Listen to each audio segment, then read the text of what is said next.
Hi, everyone. The book I have for you guys today is called Redwoods, written and illustrated by Jason Chin.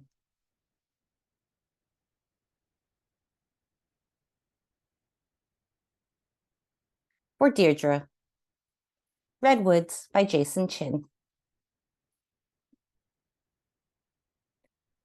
The coast redwoods are among the oldest trees in the world.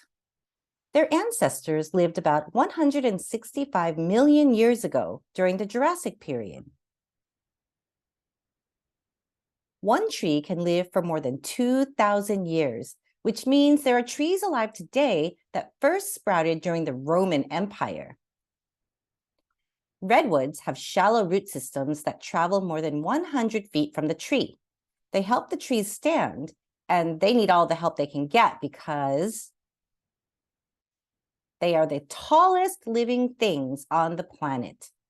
Redwoods regularly grow to be more than 200 feet tall.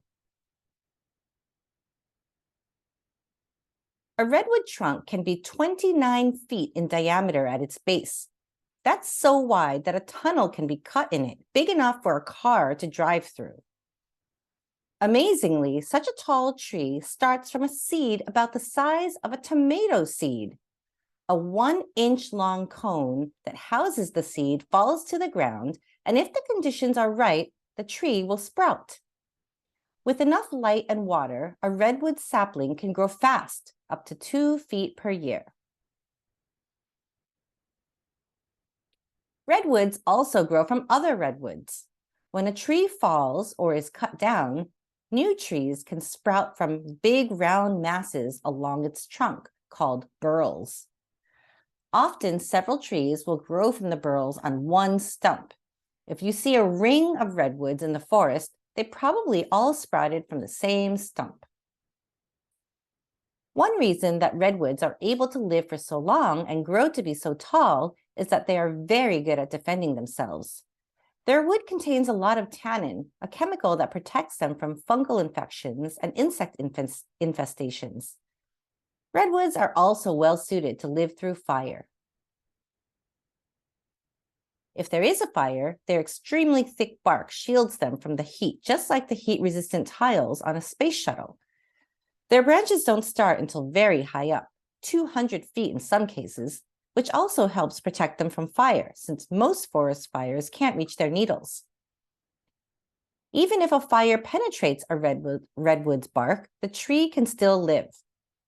In some cases, a huge portion of the center of the trunk has been burned out, but the tree keeps on growing. In many ways, fires actually help redwoods by clearing out other plants that would otherwise compete for resources like water and soil. Coast redwoods need a lot of water to grow as tall as they do, and the area in Northern California where they live is perfect. It's a rainforest. The air is cool and damp, and the land is often covered in thick fog. It takes a long time for water to travel all the way from the roots to the top of a redwood, and the fog helps the trees by preventing them from losing moisture to evaporation. In addition, the needles of a redwood can absorb moisture straight from the air.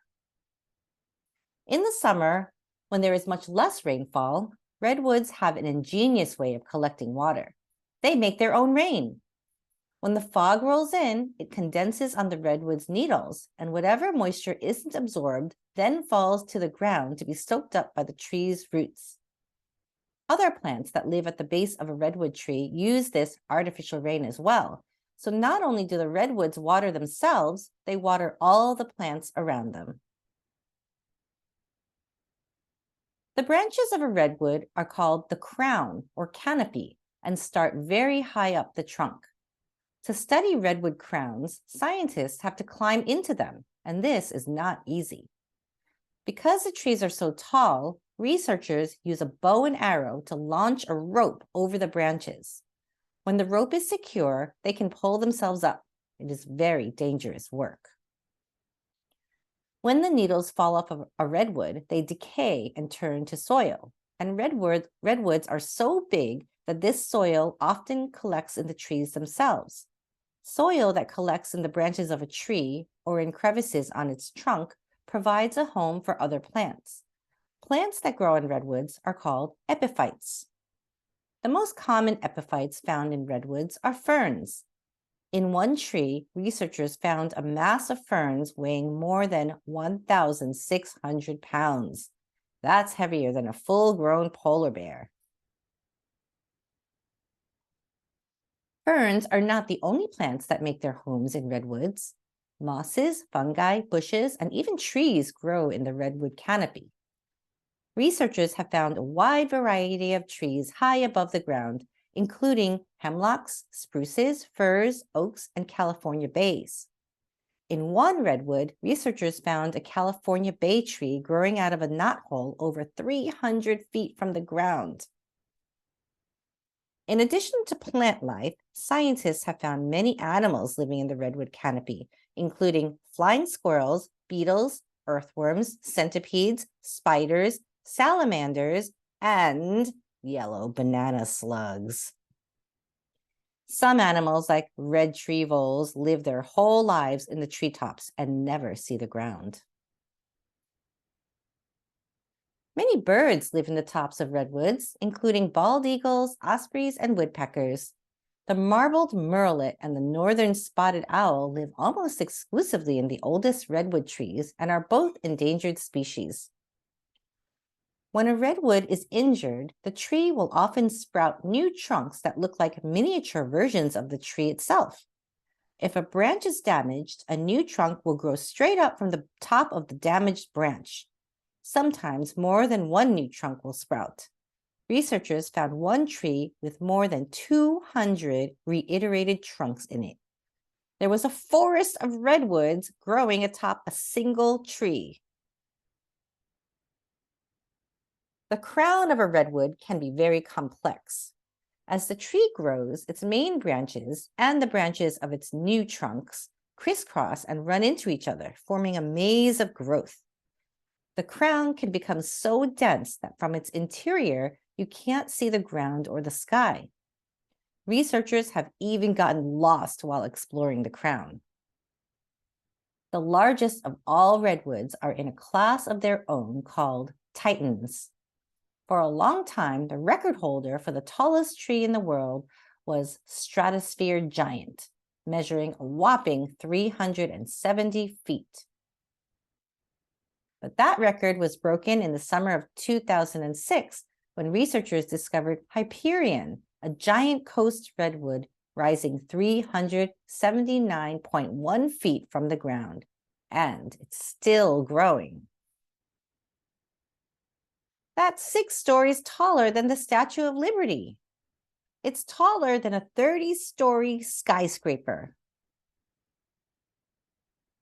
It's so tall that if it were introduced to a city skyline, it would fit right in.